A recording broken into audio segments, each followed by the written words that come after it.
Bakit? Kasi sila ay nakaprogram. Ang tao, hindi naman nakaprogram. Hindi naman pwedeng sabihin natin na, Kurt, sige, hanggang 2 hours ka lang mag-iisip. Tapos after 2 hours, mag-rest ka ng 1 hour. Then, sige, sa 7 to 9, 10 to 11, rest ka. 11 to open ka na ulit. Hindi naman ganun. Okay? Layla, ang information lang na pwede na pagka na-reach mo na yung ganitong information, stop ka na. O magbibip-bip ka na. Hindi naman ganun. Okay? So, meron tayong although meron tayong limitation, okay? Meron lang capacity tayo. Ilang bang sabi nga, ilang bang words ang naririnig natin sa isang araw, nasasabi natin sa isang araw, yan, so on and so forth. Okay? So, sabi dito, many accidents are brought by human errors. Ano? So, by the workers who are performing the task. Because of what? Cognitive abilities and limitations. Sabi nga dyan, merong mahina ang pandinig. Okay? Merong malabo na ang paningin. Okay? Yan. So, meron tayong mga, ayan, naalala ko before, iba yung ating understanding or perception. Naalala ko before, we attended a congress, siguro mga 2, 3, 4, 5, 6, 7, mga 8 years ago, no, sa Santa Rosa, Laguna. Congress ng IE yun. Ang daming pinamigay na coffee, yung coffee ko na nasa bote, yung coffee ko drink. So kami naman, parang sponsor siya ng event na yon. So, binigyan kami actually ng box. E di, hinati-hati sa mga estudyante. So, binigyan ako ng estudyante. Inuwi ko sa bahay. Ngayon, ang nakalagay kasi doon sa best before is confusing actually. Kasi halimbawa, 03, 02, 17. Okay? Parang ang alam natin, yung 17 is 2017. Tama? Ano? Kasi wala namang usually na naglalagay ng day sa dulo. It's the year. Kaya lang, yung 0302, ano ba yun? February hanggang February 3 lang? O hanggang March 2? Ay, kaya pala pinamigay na kasi ay ma-expired na. Eh, ang akala ko, March 2 pa. Yun pala, February 3, expired na. Best before. Yan. So, yung mga ganun. Diba? So, yun yung minsan pagkakamali natin. Kasi ang understanding natin, March 2 pa. Ay, yung pala ay February 3. Yan. Okay? So, marami kasi tayong mga way ng pagsusulat. Yung iba gumagamit ng yung talagang month. Kunyari, April. Kunyari, 23 April 00. O di, April 23, 2000. Yan. Yung iba naman ay buo. Parang parang gano'n, September 3, 2005. Yung iba naman, dalawa lang. 60600. Ano ba yun? Ay, malamang it's a month and year. So, walang specific na day. So, within the month. So, yun yung ating sinasabi na common mistake ng tao.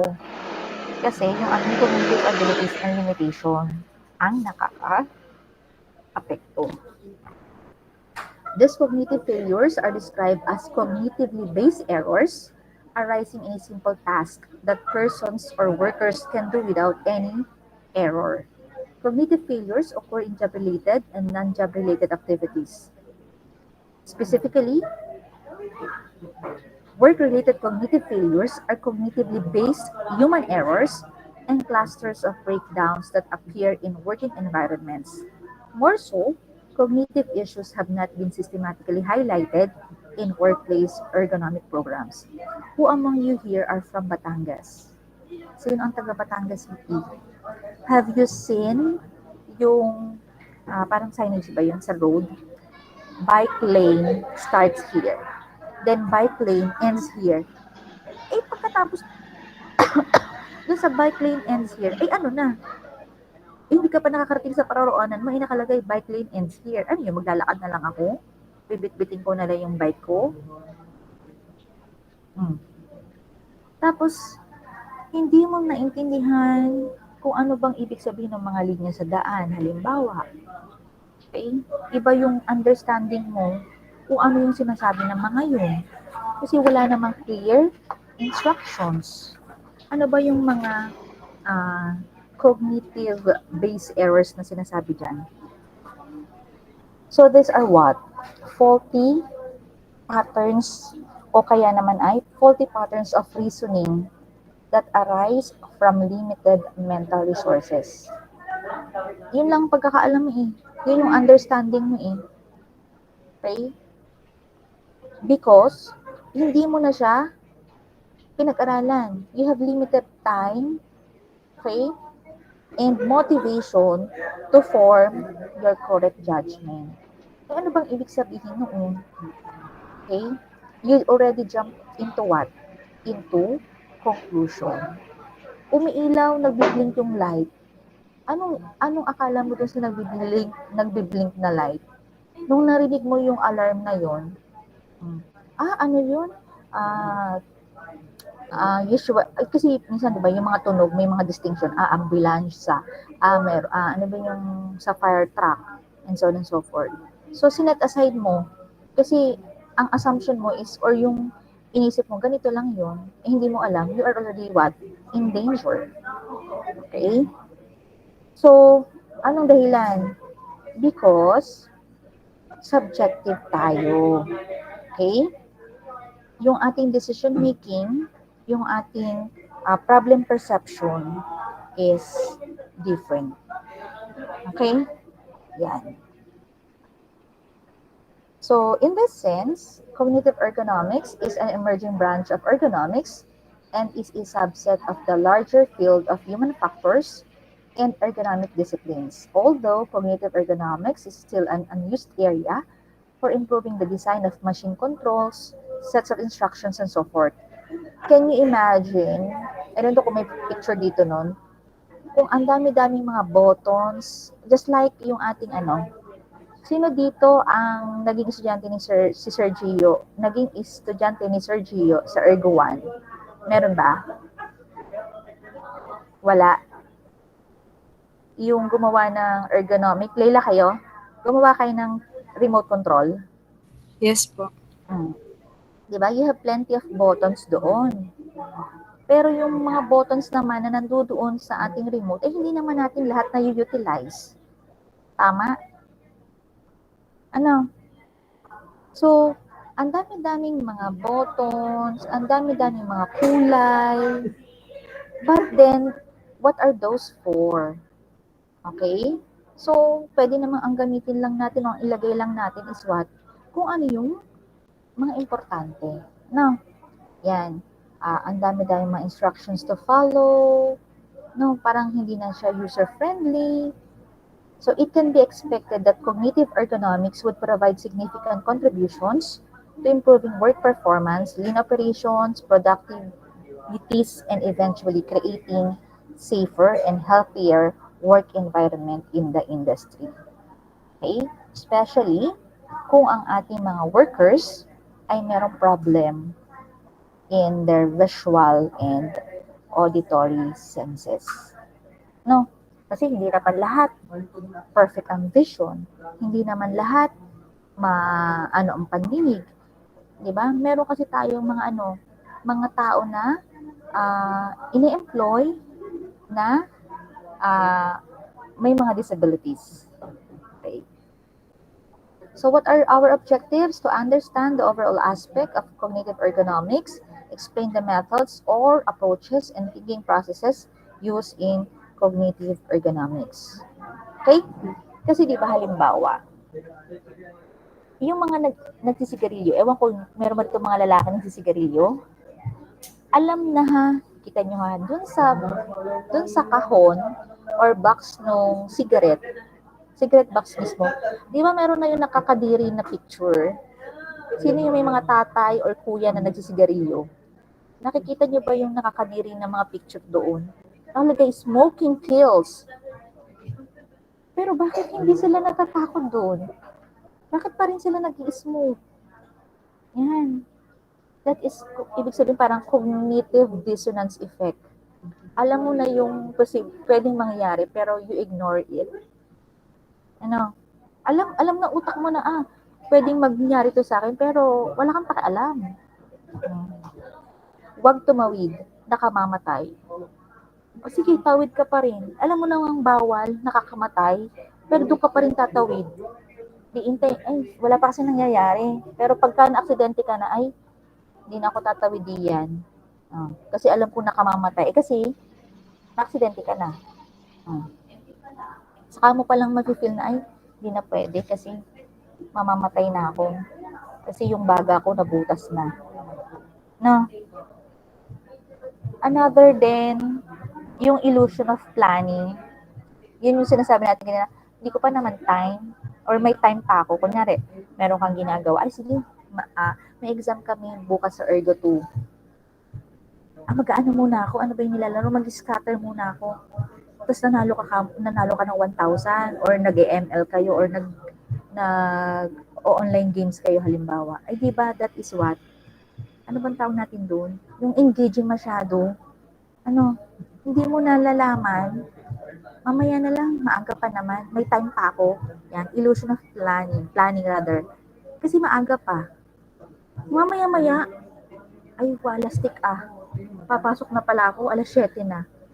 Hindi ka na nag-aral. Hindi mo na naramdaman yung time. Tanda ko before, nung nanonood ako ng K-drama, dumating pa ako sa point class na umabsent ako sa trabaho. Kasi ayaw ko siyang bitiwan. Kasi di ba K-drama, yung para bang hindi mo siya pwede, I don't know, some of you malamang din nanonood, yung parang paano siya, ihuhook ka talaga na kailangan panoorin mo yung pasunod. Hanggang sa hindi mo namalayan, ay, anong oras na? I still remember before, nandoon na parang di agahan. Umuwi na yung asawa ko for lunch sa bahay. Nanonood pa rin ako. Dumating na siya ng afternoon, nanonood pa rin ako. Abay, malaman-laman ko, madaling araw na pala. Hindi mo, yan, katulad nun. Kaya pa kasi ng utak kong i-absorb kasi hinuhook niya ako. Okay? Meron din tayong tinatawag na Pollyanna effect. So, parang, ang sabi dito, tendency to find positive aspects pala in every situation and ignoring the negative, unpleasant, and uncomfortable one. Taking everything in a positive way. Tingnan mo lang siya in a positive. Huwag kang paapekto. Kasi the more na naapektuhan ka, yun yung mag-ano sa'yo. Alam niyo ba yun? Yung thinking kasi natin, lalamunin tayo ng ganun. Kasi yun yung parang overthinking. Have you experienced that one? Halimbawa may something na parang minsan ganun din naman ako, nag-overthink. No, ano kaya yung pinatawag kami, may meeting daw, pagagalitan kaya ako. So instead of thinking of that way, wala naman akong ginawa na kasalanan, bakit kaya kami pinatawag? Siguro meron lang importanteng message na or something na spot for us. Pero wag mong isipin negative. No. Kasi baka ako'y pagalitan tapos kung ano-ano na agad inisip mo. No. Pag magre-resign na ako o ganito o ganyan, hindi na ako magpag-GGGG. So, yan. Okay? Kasama yan.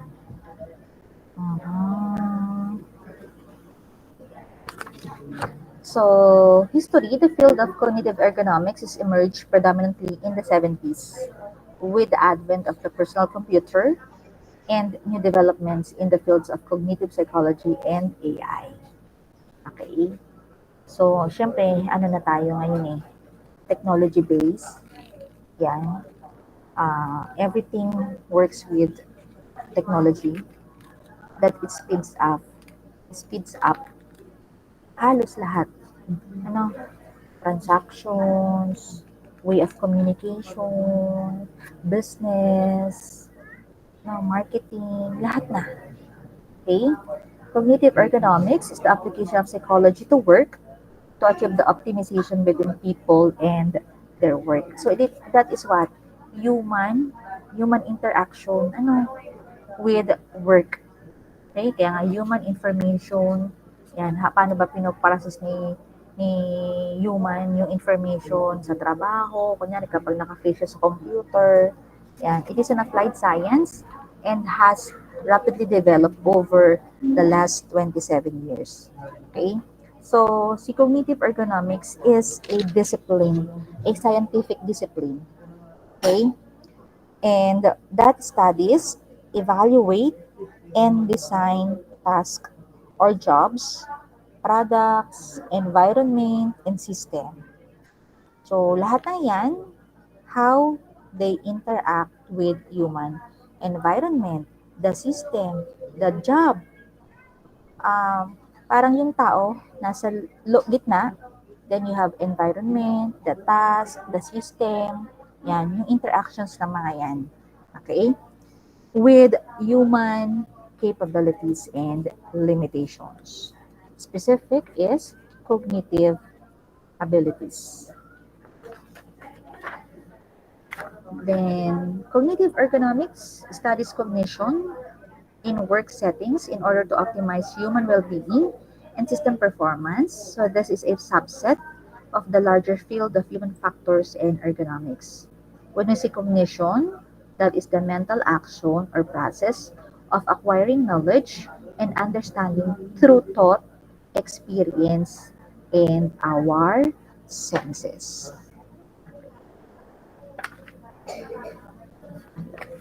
Lumipat yan.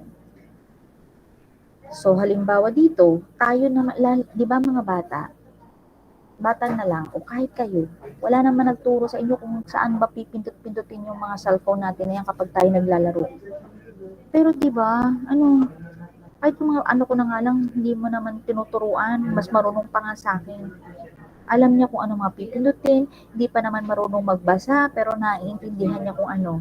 So, ibig sabihin, yung cognition niya, yung understanding niya, how pinaprocess ng mind niya, yung information, is sa kanya is madali.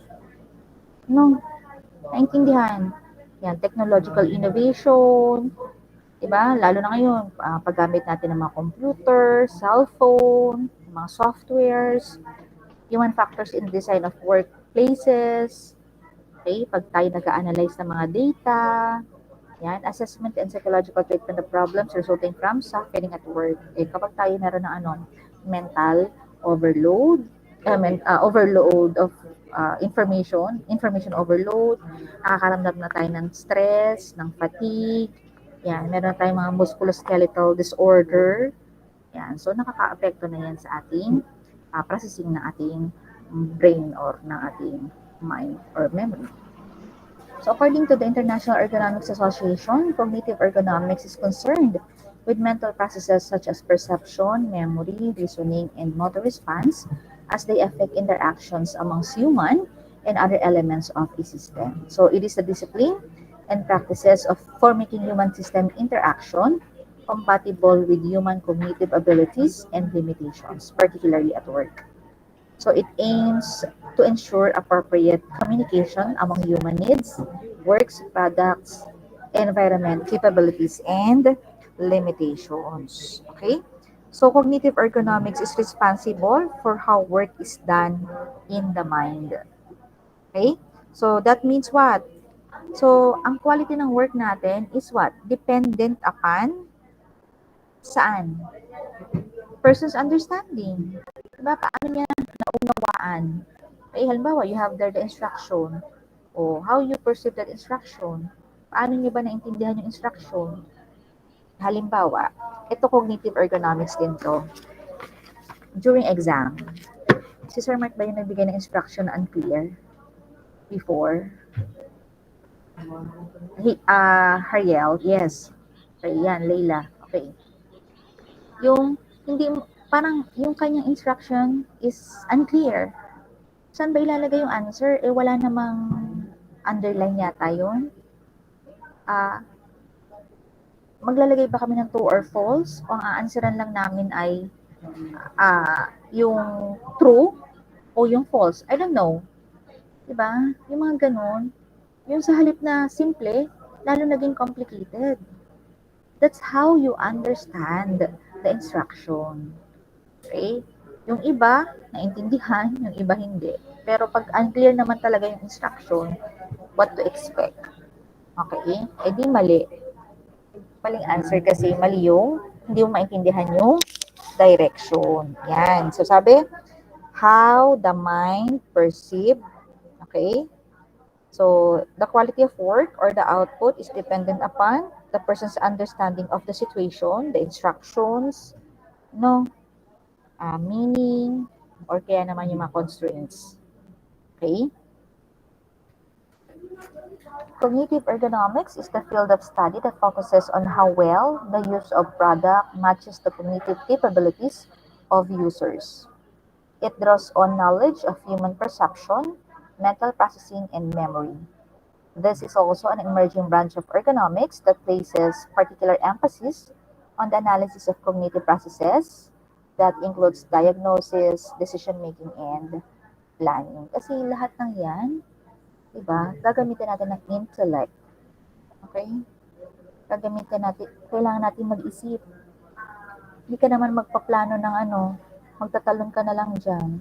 Sumayaw ka. Diba? Kailangan umupo ka at isipin mo mabuti. Decision making, you have the pros, you have the cons. You need to weigh things. Okay? Diagnosis, kailangan ba? Hindi kailangan na you jump already into conclusion. Kailangan aralin natin, tama ba yung verdict na ibibigay natin? Pass ba siya or fail? Makaka-apekto ba siya o kung ano man yan? Okay.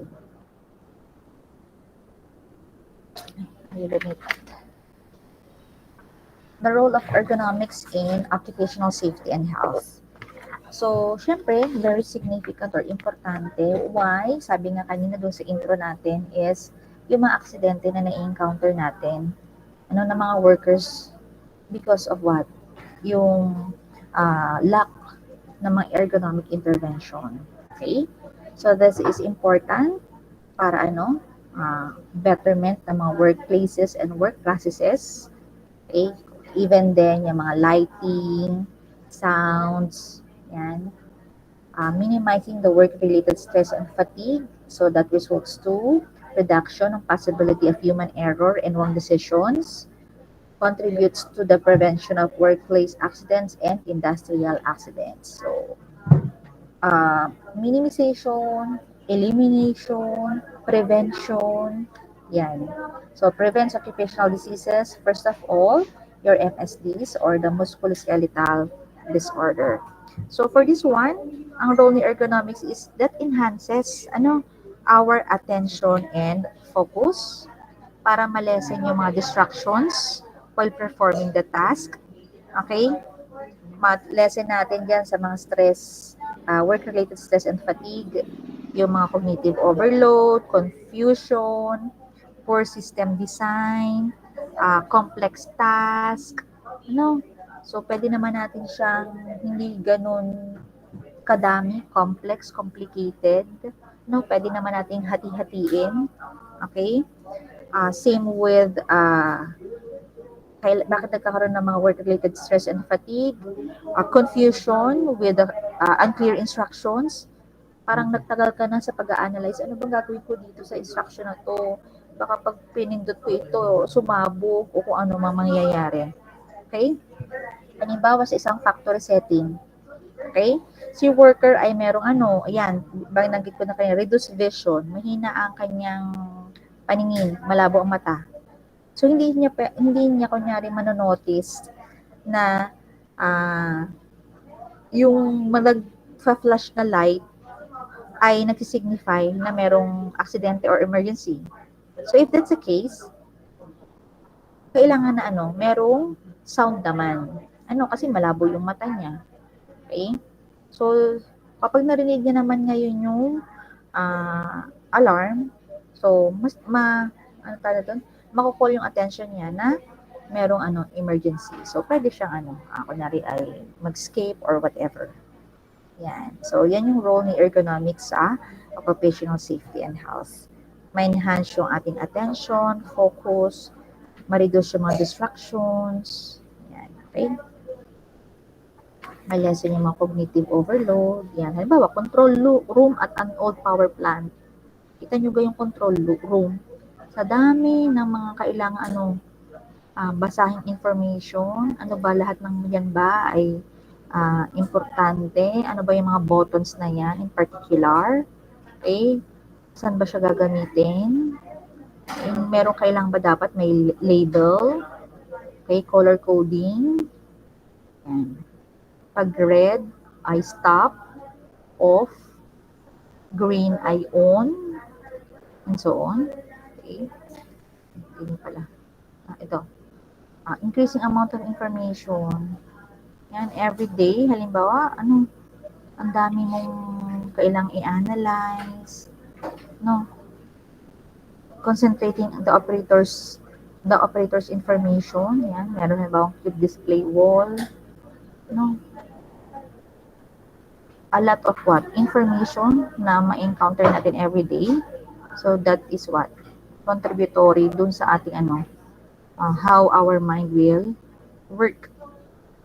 So, let's have now physical versus cognitive ergonomics. Alam naman natin that physical is about what? Yung body natin, measurement, yan.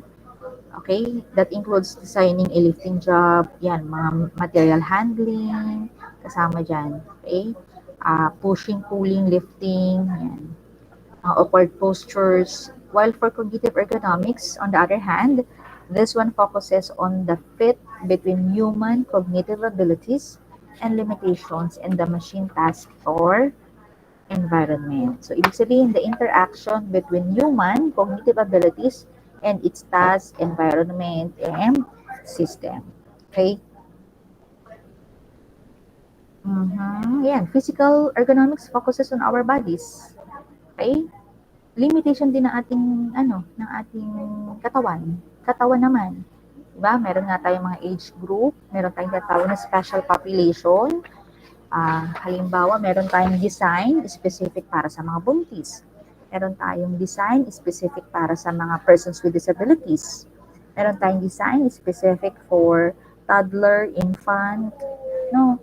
Meron tayong design specific for adult, for teens, yan. Okay? Meron tayong, design for the average, design for the extreme, meron tayong 50th, at saka mga 95th percentile. Okay? While for cognitive ergonomics, this is interested in what goes in our brain, in our mind.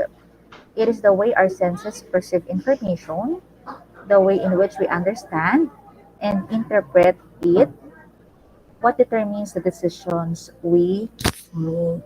Okay. Example. Designing a software interface to be easy to use. Designing an icon and visual cues so that the majority of people will understand and act in the intended manner. Designing an airplane cockpit or nuclear power plant control system so that the operators will not make catastrophic errors. Okay, magbigay tayo ng mga example ha. Halimbawa,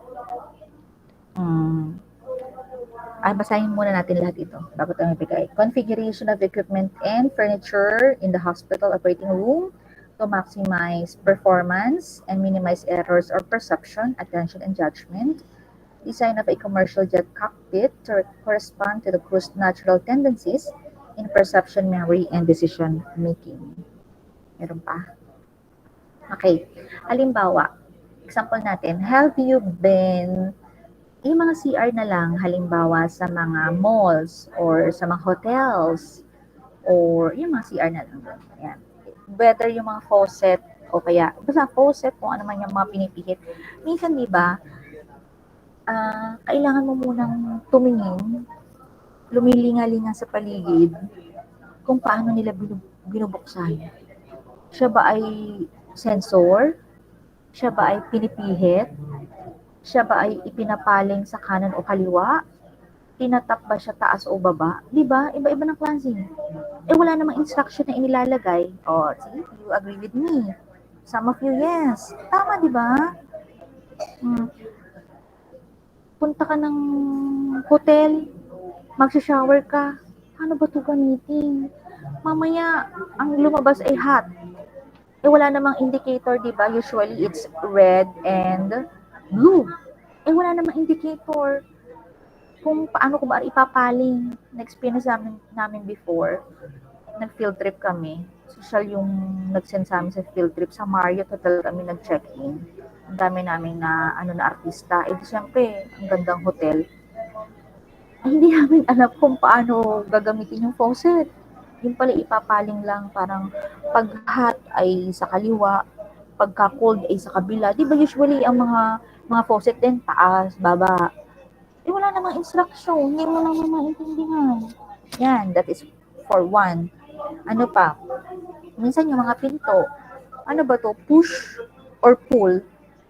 Hindi mo alam, pilit ka ng, di ba, ini-slide ba to o ano? Automatic ba to or what? Yan yung mga na-encounter natin. Ano pa ba? Ano may example natin? Aray ko, ang sakit ng ulo ko. Ano may example natin? Cognitive ergonomics.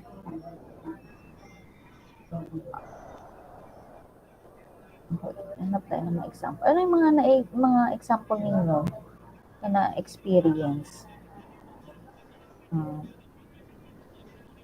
Anyari ay hindi naman sa mouse. Kasama din class dyan, halimbawa, pag tayo ay, kunwari ay magsisave din ng mga files. Diba? Hindi naman siya automatic. So, we follow instructions. No? Nari, isi-shutdown mo na ba? Yes or no? Na-save mo na ba yung files? Yes or no? Isi-send mo ba yung email without ano tawag dun? Yung topic, title, ano ba, subject? Yan, yung mga ganyan. That's also cognitive. Okay. Ano mga example?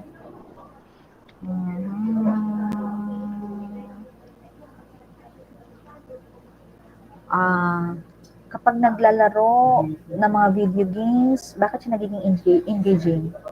Ay, yung gang tutunog. Ano yun yung sa ML? Yung may mga sound pa. Yung mga ganon. Diba? Tsaka yung kanyang yan, feedback system, yung kanyang mismong parang dashboard, klaro naman ang mga kulay. Yan. Ano pa? Ano pa mga example natin? Application ng ergonomics. Yung mga control panels ba, the color coding, the font size, clear ba yung mga labels, proper placement ng mga buttons, okay? Readable font, distinct colors, simple icons, quickly understand the status of equipment, okay? Attention is focus on details. Halimbawa, di ba, yan, cognitive din. Halimbawa, yung ating mga water dispenser. Tag ito, yung blue, yung hot and cold. Ito dito sa tabi ko, meron ditong initan ng tubig. Parang pag narinig mo yung click, ano na, tapos na. Kulo na siya, stop na. Diba? Kahit from afar ka, naiwang nakabukas yung ref ninyo, nag-a-alarm. Cognitive, kung walang alarm yun, ay di baka yung mga yellow nyo, lahat ng laman ng ref nyo nalusaw na. Kasi hindi mo alam na naiwan pa lang nakabukas yung ref. After a while, biglang tut, yung automatic nyo na washing machine. Di ba?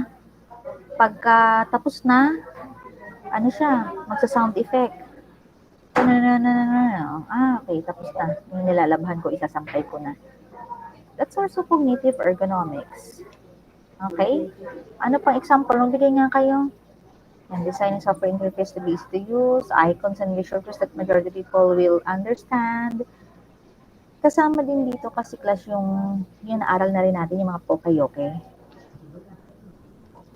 Yung hindi natin, halimbawa, mag-i-insert tayo ng USB sa ating USB port, pero baliktad, na kahit anong pilit natin isuksok, hindi siya papasok kasi mali yung kanyang wrong, anong tawag natin doon? Mali yung kanyang orientation. Ano? Diba? Parang sa ATM machine. O, mag-insert ka ng ATM, kahit pilit mo siyang, ba't hindi tinatanggap? Kasi baliktad. Okay, dapat facing ganito. O, pumasok ka dun sa supermarket na merong, yung parang gumaganon-ganon. Yung may ikot-ikot pa. O, pag mali yung ikot mo, hindi ka talaga makakapasok kasi pa opposite. Di ba? Cognitive ergonomics. Kung mali yung ano ng mind mo, ay hindi mo siya magagawa. Tama? Okay? Ano pa? Uy, mag-isip na, magbigay ng example. Ano mga example ninyo?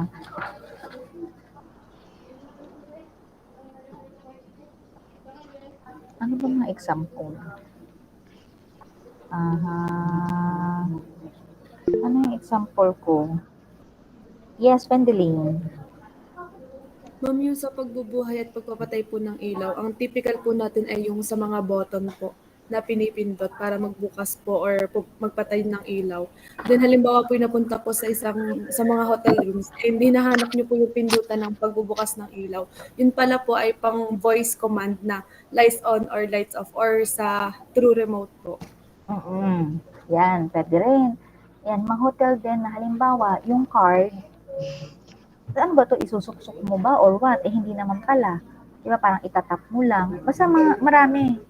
Yan. So, that's one. Okay, ano pa? Ano pa example natin ng cognitive? Meron akong naisip nawala tuloy. Nawala sa isip ko. Biglang nag-sleep. Anong example pa natin? Mga na-experience natin. Sa kunyari, pag kumakain ba tayo? Ano example ng cognitive?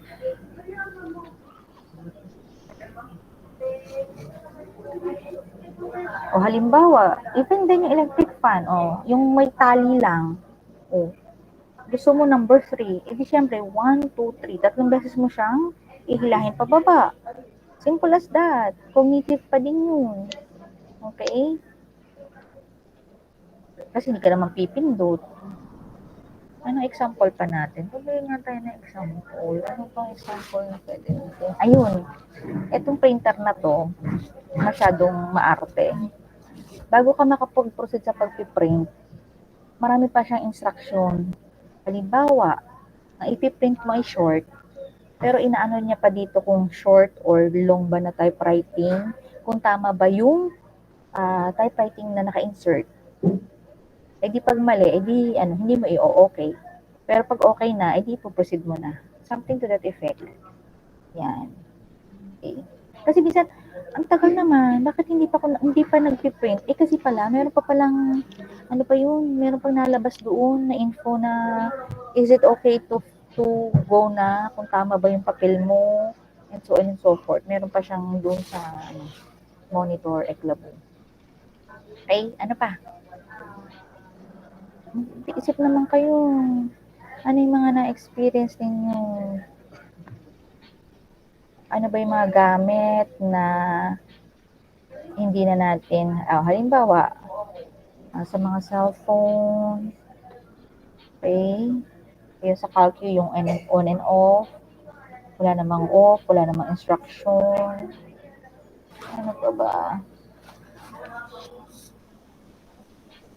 Wala na akong let's have Angelica. Ma'am, ito naman po example ko based sa experience ko. Sige.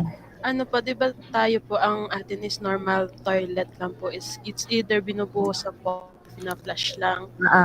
Tapos po, one time, naka-visit po ako sa house. Tapos super high-tech po nung toilet. Like, gulat po ako na ang dami pong pipindutin doon. Tapos, bigla pong, yung atin po kasi yung bidet, di ba, tayo manually. Tapos doon po, automatic po siyang biglang sisirit. So, nagulat po ako nun. Like, nagdamusak po ata ako nun kasi hindi ko po alam kung paano. Oo. Okay, tama. Same yan. Nagpunta ako ng Hitachi before. Ang Japanese company. Actually, parang wala nga silang bidet. Ang daming, yung mga buttons, nandun sa mismong upuan, nasa likuran. Sabi ko, paano kaya rin gagamitin? Baka mamaya backflash ang tubig sa akin. Ang hirap. Lalo na kapag gano'n kunyari, it's a Japanese company, pero majority naman din ng tao ay mga Pilipino. Siguro ay lagyan na lang nila ng translation yon meron namang iba magtataka ka. Paano ga ipa-flash? Wala naman. Ayun pala, pag tayo mo, yun, automatic na magpa-flash. May sensor. Okay, ano pa?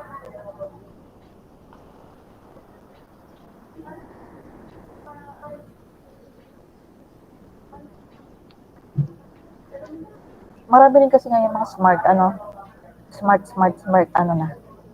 Kunyari, kahit yung mga bintana, mga kortina, o kaya yung ilaw, madedetect niya, pagka maliwanag, ididim niya ng konti, pagka madilim, diliwanagan niya ng konti. Alam niyo yung mga ganun? Yung parang mag-a-adapt sa environment, o kaya yung temperature. Di ba may ganun? Na parang, pag madaming tao, siyempre, ang tendency is iinit, tapos i-detect niya na rin yung mga tao, mag-a-adjust na yung temperature mismo. Mga ganun. Okay? Ano pa?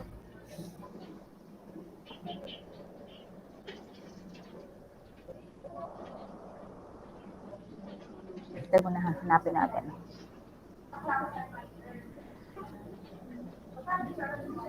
Hanapin ko.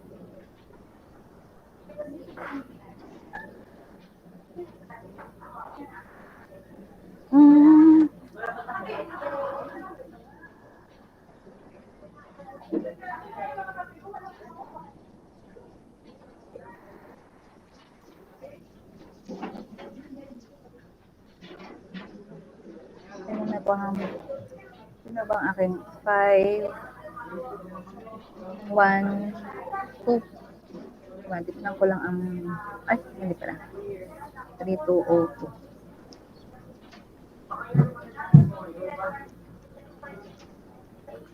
hindi ito yung Sorsilia na lang.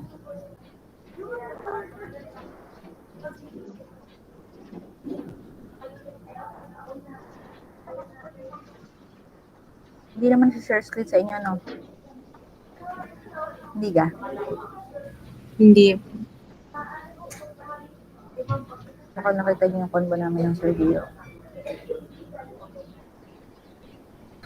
Wait lang po.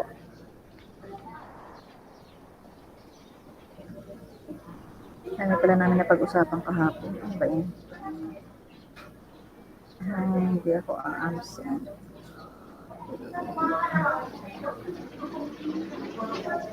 Lang.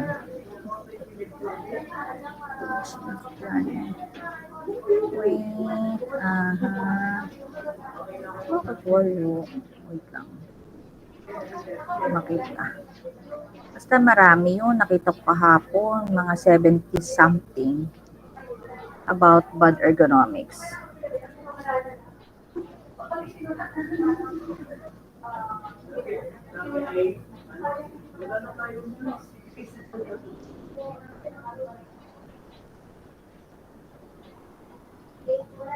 Yeah, mo na. Wait, wala. Okay. So let's continue na lang this one.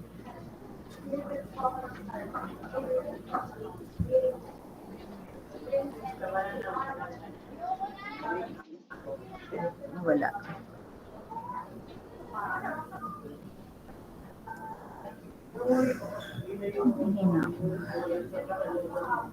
Yan. So, alam na natin kung paano ba ina-apply yung cognitive ergonomics. Yan.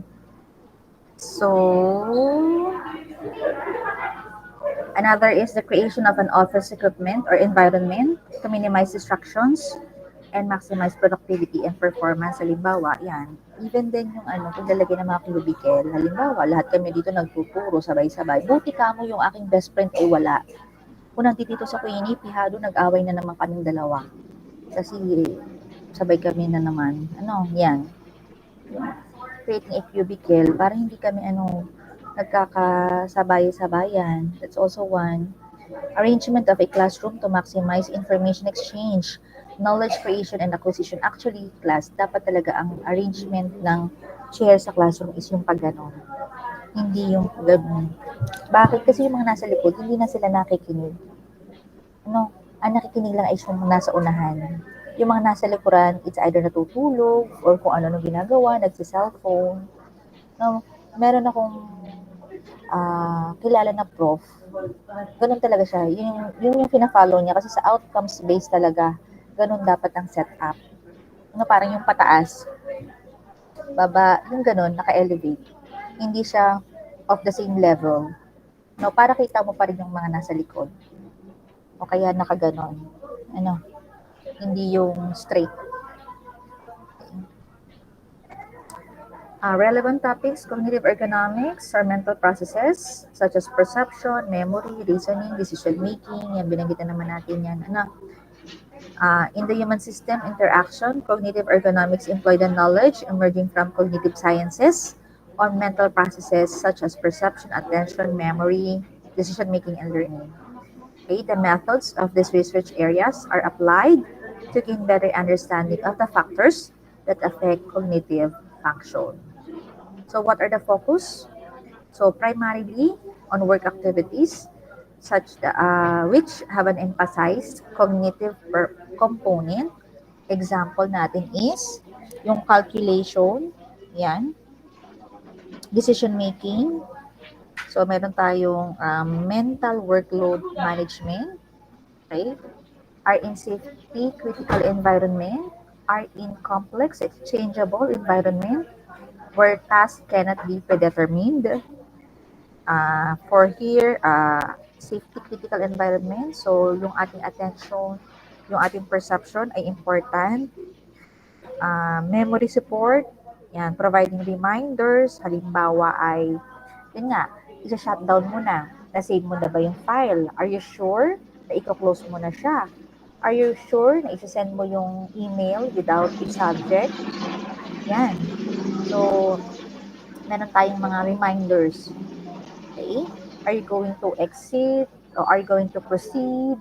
And so on. So, for error prevention and recovery. Okay? Yung interface design natin. Ano, user interface for human-computer interaction. Okay? So, halimbawa, kayo ba ay used to sa Control S, Control C, Control V, Control Z, Control X, yan, Control P, okay? O ang ginagamit niyo ba yung mga F dyan? F8, F9, and so on. Okay. Alam niyo ba ang ibig sabihin ng mga yan? That's also cognitive ergonomics. Okay. The first domains investigated by cognitive ergonomics were nuclear power plants, air traffic control systems, and medical anesthetics. Those situations feature complex environments where there are many controls and switches. Lalo na sa, yan, cockpit, yung sa aeroplano. Yan. Or many factors coming into play. No? Yung connections or relatedness ng mga buttons, no? And where exceptional focus is needed to make decisions in potentially life-threatening situations. Oh. Diba recently, parang last Christmas, ilang eroplano yung na-aksidente. Dami. Yung mga 3 ata yun. Yung isa halos lahat patay. 2 lang yata yung nabuhay. Anong problema? Kaya pag nag-design dyan, yung mga primary, dati kasi noon halo-halo. Although lahat functional yung buttons, okay? So, ang ginawa dyan is what? Yung mga immediate, yung mga madalas na ginagamit, okay? Yan, parang sa sasakyan din, yung mga cambio, yung mga ganyan. Ibig sabihin, easy reach. Madaling nating hindi ka na kailangang dumukuwang kasi sa dami ng buttons. So, within the arm reach or yung ating arm span. Okay?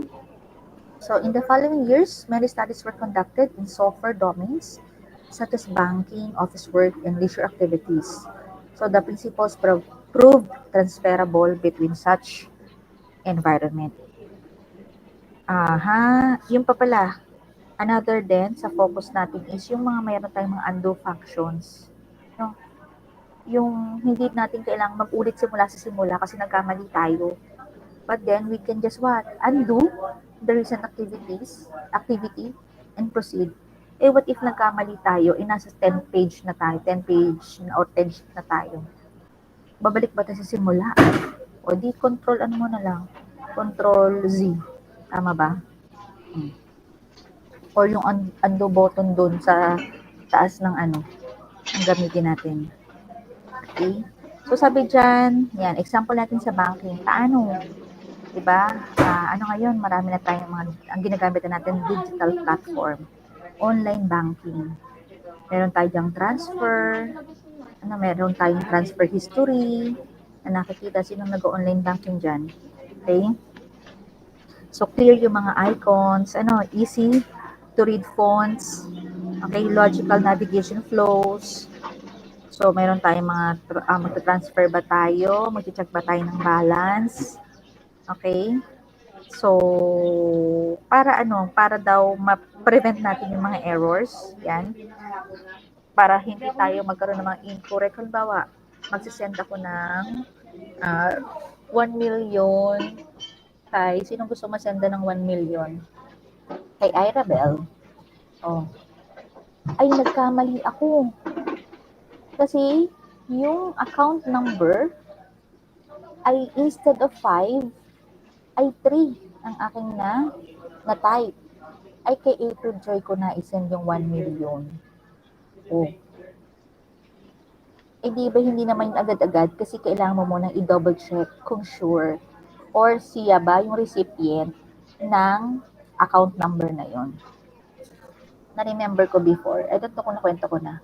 Nangyari yan class sa akin. BDO, buti na lang. Alam mo, dapat pala ko si BDO, baka nagkapera pa ako ulit. Kasi, ang ginagawa ko before, yung mga resibo, wala na akong pakialam, nakabayad na ako eh. Okay? Nag-deposit ako nun ng pera. Malaking halaga.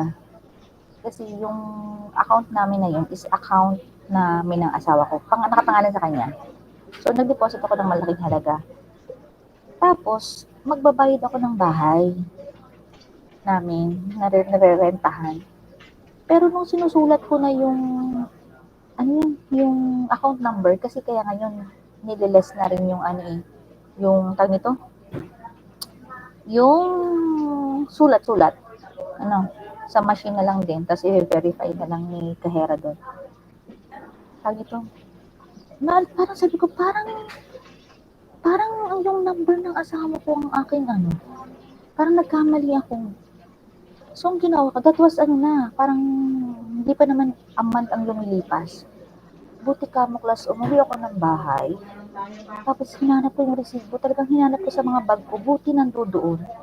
Chinat ko ngayon, yung may-ari kasi ng nirerentahan namin na bahay ay para doon, hipag, bilas, nung ka-office work ko, nung office mate ko. Yan. Sabi ko, sir, pasabi naman kay ma'am na sendan ko, parang gano'n, basta this is the scenario, na sendan ko ng malaking halaga yung kanyang account number. Ay hindi dapat doon, dapat dun sa account number na aking asawa.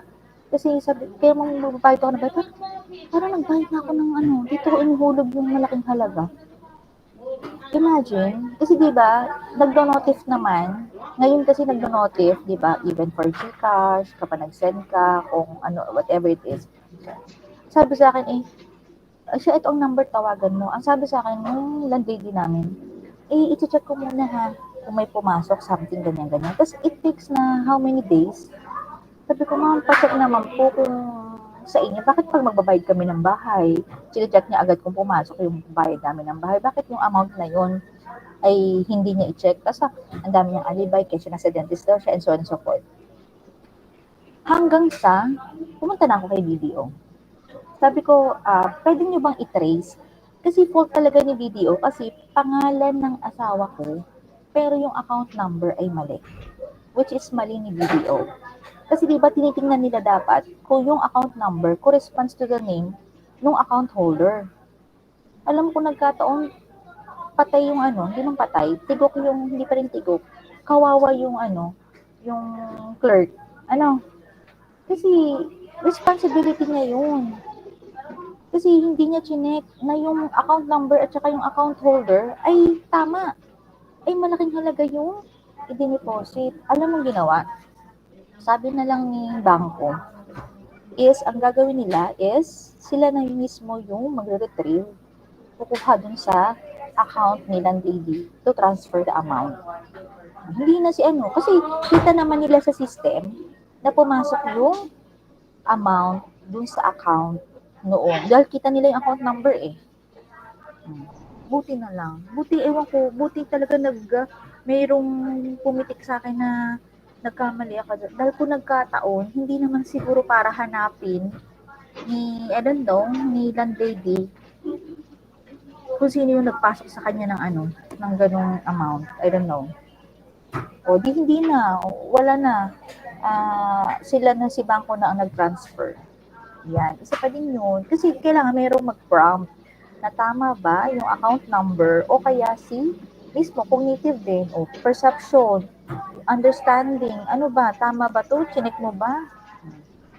Kaya bago ka di ba, tatanungin tama ba yung account number?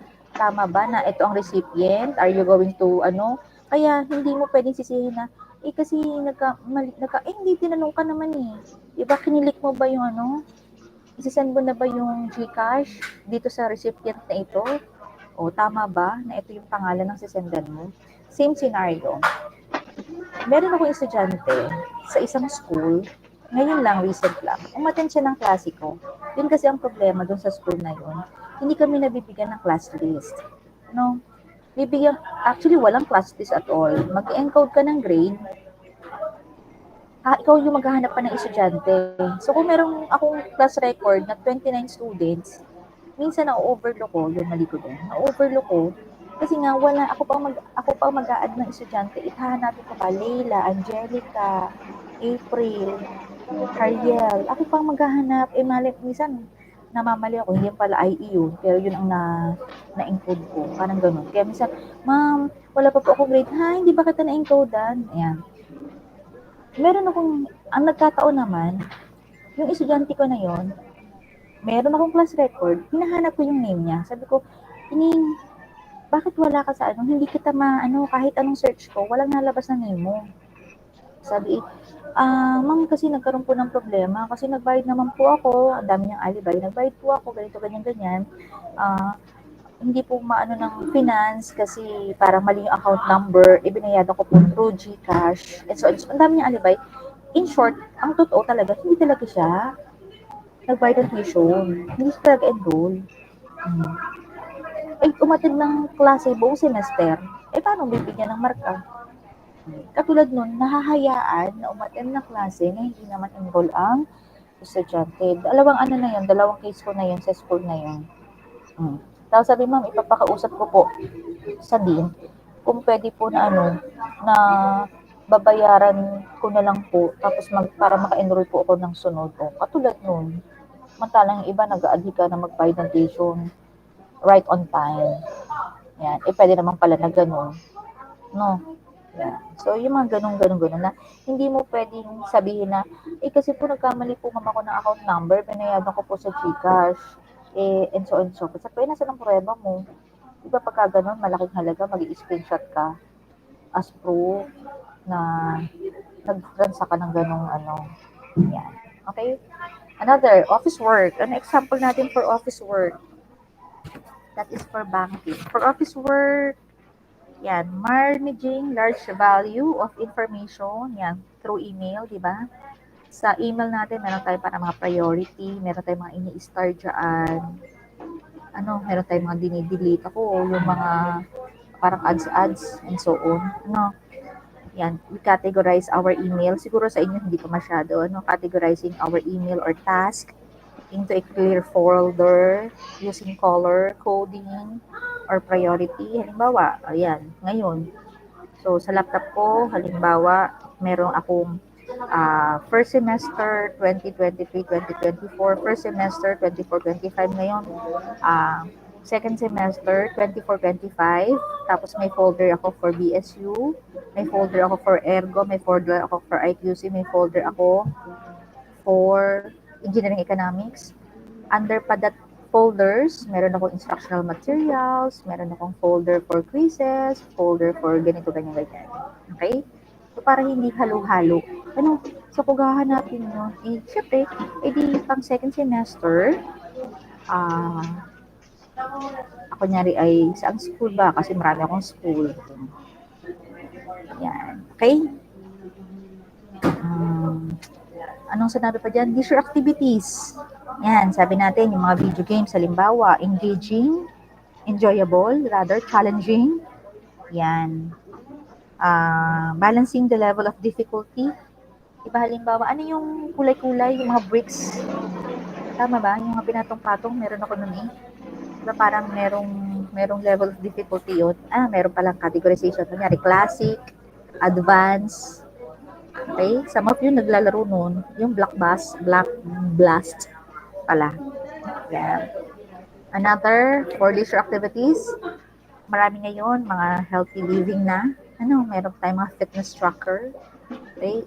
Ilang lakad na ba, steps ang na-take mo? How's your BP? Yung mga heart rate, yan, may feedback, may step counters, calories burn, okay? Heart rate monitor, yan. So, making it easier to engage with and to stick in our fitness goals. Okay. Kailangan maka 5,000 steps ako in a day. Ang anak ko, lagi nagre-report sa akin.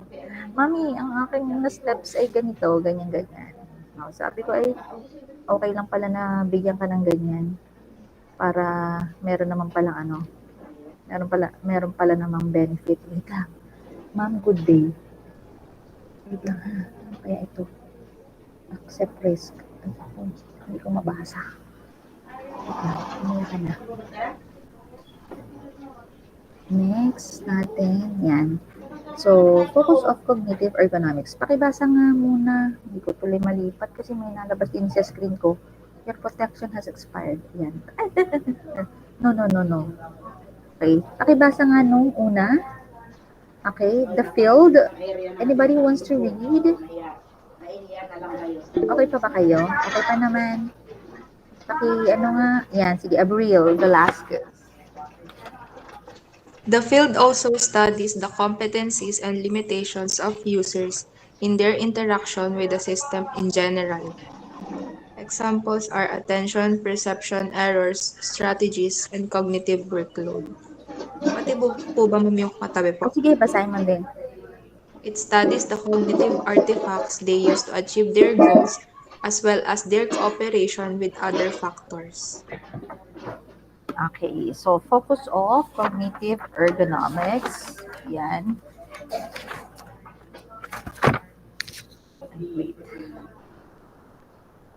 So, as a result, each cognitive ergonomic study operates with two underlying theories. We have the implicit or explicit. Pag sinabi natin implicit, that's the basic understanding. Gut feel, intuition, hindi na kailangan natin pag-aralan. So, that's, sabi nga dito, unspoken or underlying assumption about how human think, perceive, and interact with their environment. That is formed from experiences, okay, intuition, o kaya naman common practice. Nakasanayan mo, nakagawian mo na, okay? Yan, that is implicit. Okay? Halimbawa, pag mag-withdraw tayo, ATM machine, alam mo na, wala naman nagturo sa'yo na basically, hindi ka naman tuturuan na ano ba yung unang step. Siyempre, insert mo yung ATM machine. O-order ka ng food doon. Ikaw na may marunong magbasa. Ikaw na may nakakaintindi. Yan, that is implicit. Okay? Pag explicit naman, ayan, kailangan mong aralin. Ibig sabihin dyan ay that is factual. Okay? Research-based. Okay, well-researched, clearly defined. Yan. So, since cognitive ergonomics covers both areas with such closeness, and addresses their interconnectivity of factors involved in each situation, designing with these considerations in mind, help ensure the usability of a product. Okay? So, syempre, kapag kaya natin i-perform, yan. So, we can say na siya ay usable, okay? Madali nating na-follow yung steps, and so on. So, may meron tayong mga criteria for that one. And wait. Sige, continue na lang natin. 1, 2, 3. Continue natin tong activity na ito. So, meron po akong isi-send sa inyo ha. Actually, medyo mahaba yung video na yun. Saan ba siya? Sa last part yata. Pero kukunti na to eh.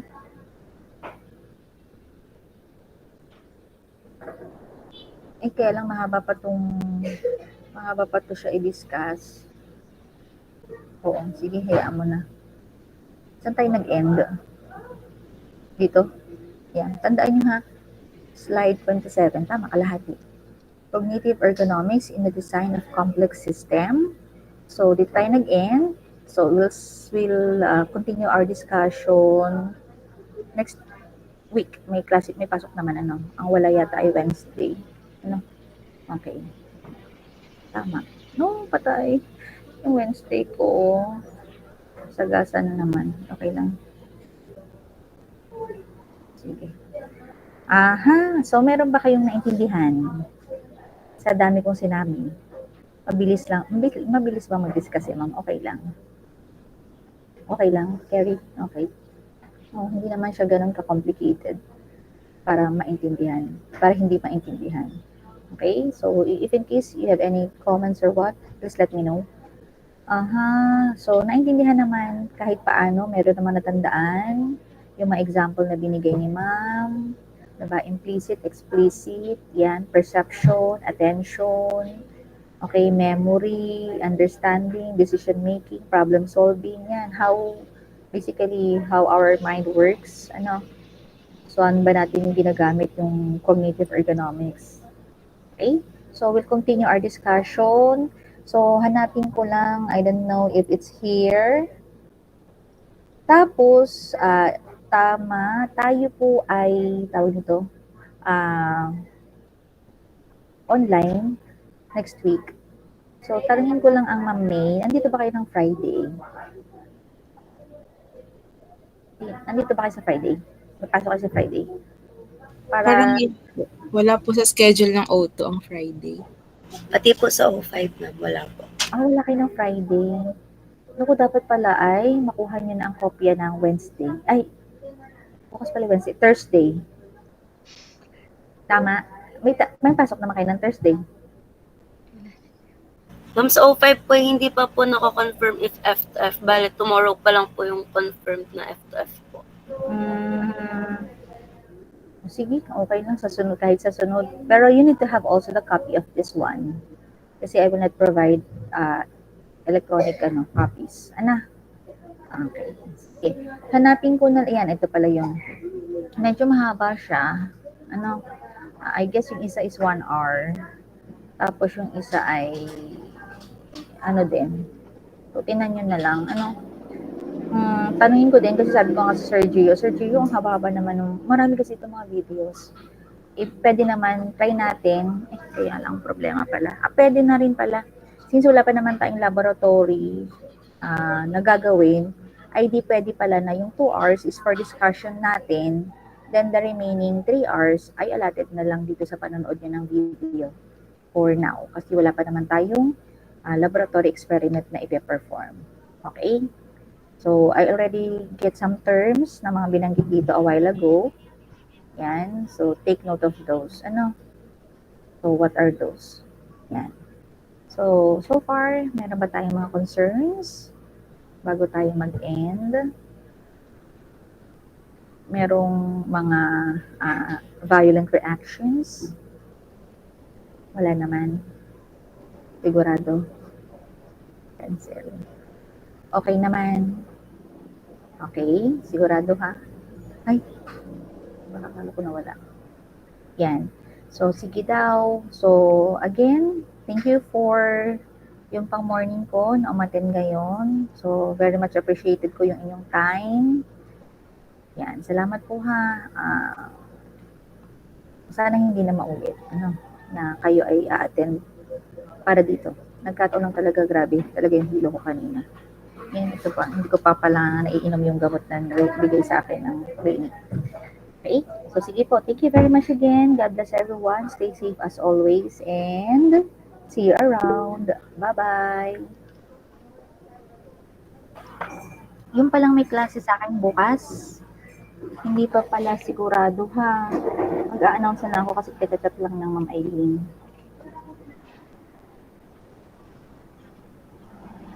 Sige po. Bye-bye na po.